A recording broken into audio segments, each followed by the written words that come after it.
प्रधानमंत्री ने इससे पहले इतना खुलकर कभी नहीं कहा था कि अल्पसंख्यकों का विश्वास जीतना हमारी अब मुहिम होनी चाहिए सांसदों की। उन्होंने ये भी कहा कि अभी तक जितनी भी पार्टियां रही हैं उन्होंने अल्पसंख्यकों को छला है, उस छल में हम छेद करेंगे। इतना डायरेक्ट बोल रहे हैं, लेकिन आपको सूट करता है कि आप अपने वोट बैंक को ये कहें कि देखो ये भस्मासुर बन चुका है, फ्रैंकनस्टाइन बन चुका है, इससे डर के रहो।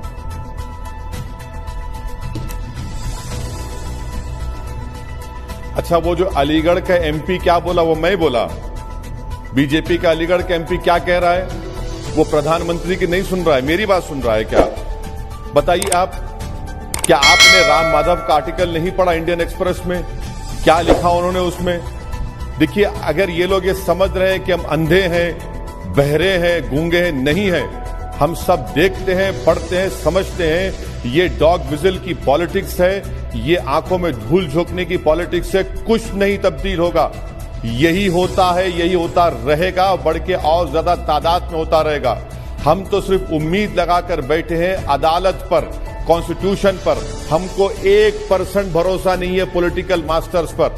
ये सिर्फ बकवास है जो प्रधानमंत्री कर रहे हैं। आपको याद होगा अंजना जी, जब प्रधानमंत्री ने कहा था कि मेरी जान ले लो, किसी को मत मारो, उसके बाद क्या वाकयात रुके?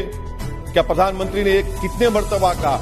मैं ये कह रहा हूं कि पूरी ऑर्गेनाइजेशन संघ की इन लोगों के पीछे है, ये उनकी आइडियोलॉजी से मुतासिर है। अब हमको सिर्फ इतना देखना है कि अब कौन सा बड़ा ऐसा वाकया होगा जिसमें इतना बड़ा वाकया होगा कि शायद जब देश को इसका नोटिस लेना पड़ेगा।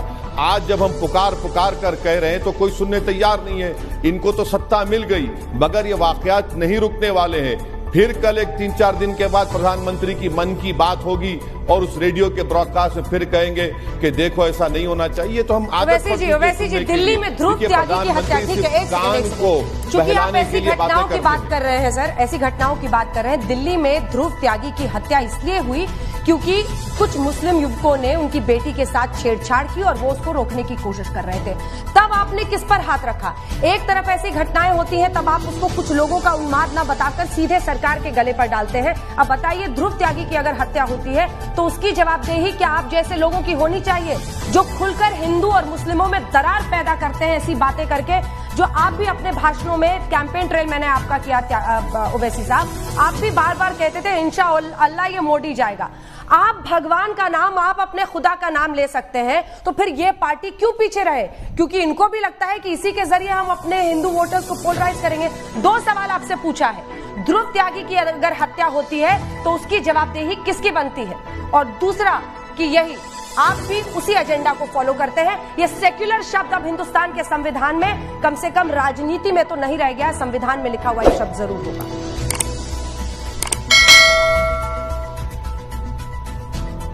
अगर मैं कहूंगा कि इंशाअल्लाह अंजना ओम कश्यप और मशहूर हो जाए तो क्या आप कम्युनल हो गए? अगर मैं कहूंगा कि इंशाअल्लाह मैं दोबारा एमपी बनूंगा तो मैं कम्युनल हो गया। लेकिन अगर बीजेपी का कोई नेता कहे कि जय श्री राम अंजना और पॉपुलर हो जाए तो वो कम्युनल हो जाएगा? नहीं ओवैसी जी, यही तो मेरा सवाल है कि अगर बीजेपी का कोई नेता ये कह दे कि जय श्री राम अंजना और पॉपुलर हो जाए तो वो कम्युनल हो जाएगा।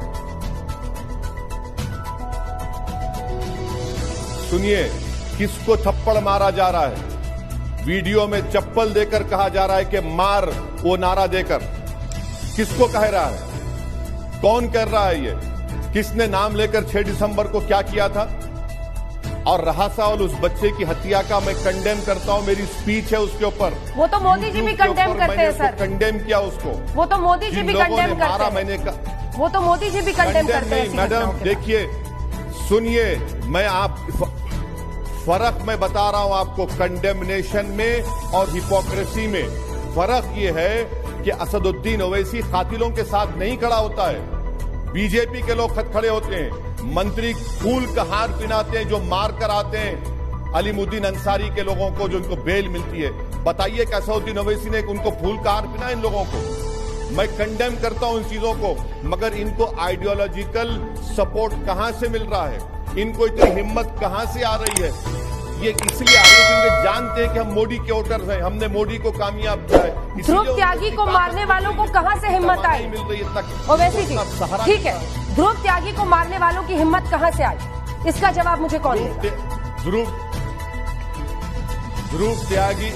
ध्रुव त्यागी को मारने वाले उनको कंडेम करना चाहिए। उनके सपोर्ट में कोई नहीं खड़ा। उनकी हिम्मत कहां से आई सर? सपोर्ट में कौन खड़ा? इनके सपोर्ट में पुलिस खड़ी है, इनके सपोर्ट में संघ परिवार के लोग खड़े हैं।